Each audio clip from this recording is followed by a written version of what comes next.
Hello children, I'm again here to explain you the second comprehension given on page number 19 in your assignment book. So let's read that passage carefully. And it is given about Isaac Newton. Yes, you know him very well. He is the famous mathematician Isaac Newton. And let's start reading it. One day Isaac Newton was sitting under an apple tree.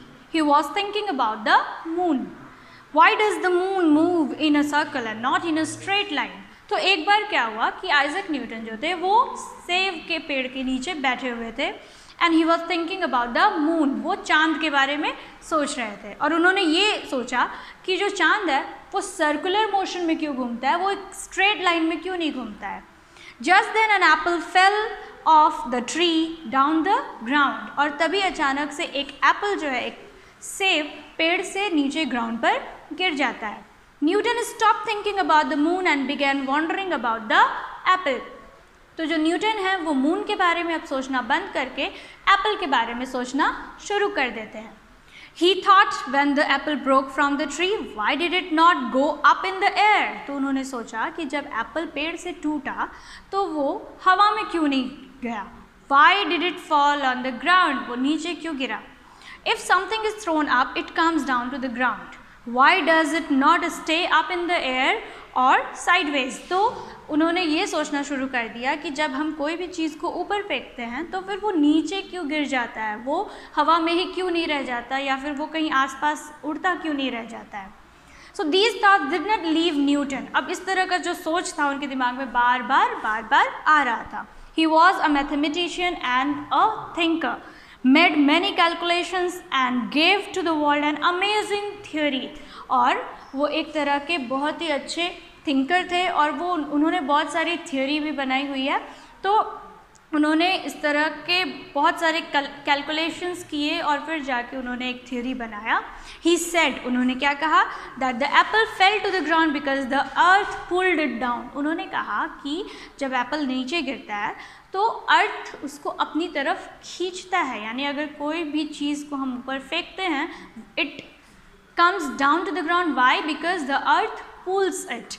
Okay, so the earth pulls everything to itself. He called it the gravitational force and thus this property of the earth is called gravitational force or the gravity of the earth. And this is the theory given by our famous Isaac Newton. Now let's talk about Isaac Newton more. Isaac Newton was born in Woolsthorpe in Lincolnshire, England in 1642. यानी इनका जन्म 1642 में Lincolnshire England में हुआ था. He spent his childhood with his grandmother and he loved his grandmother very much. Little Isaac was extremely clever at making working mechanical models and toys. वो शुरू से ही छोटी छोटी टॉयज़ या मॉडल्स में मैकेनिकल चीज़ों को लगाकर कि बहुत ज़्यादा उस पर काम किया करते थे. He made for himself a set of tools. और उन्होंने अपने पास बहुत सारी चीज़ें भी रखी हुई थी जिससे वो मैकेनिकल काम कर सके. His grandmother was very proud of his skills. The friends of the family advised the grandmother to apprentice him to a clockmaker. अब उन्होंने क्या सजेस्ट किया उसके फ्रेंड्स ने या उनके फैमिली मेम्बर्स ने कि इसको क्यों नहीं आप एक क्लॉक मेकर के पास भेज दो ताकि वो अपनी मैकेनिकल टैलेंट को वहाँ पे यूटिलाइज कर सके. Isaac made a clock which won the admiration of all who saw it. And it worked not by weights or wheels, it worked by the drops of water. So it was very essential to note कि Isaac ने जो clock बनाया था that worked on the drops of water. He also made a sundial. उन्होंने एक sundial भी बनाया था जिससे टाइम का पता चलता है. आप लोगों ने पढ़ा होगा sundial के बारे में. And it is said that it still exists at Isaac Newton's house. और अभी तक वो sundial उनके घर पे रखा हुआ है. Isaac did not wish to be a clockmaker. वो clockmaker नहीं बनना चाहते थे.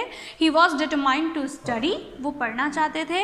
He went to the University of Cambridge और वो Cambridge University में गए, वहाँ पढ़ाई पूरी की.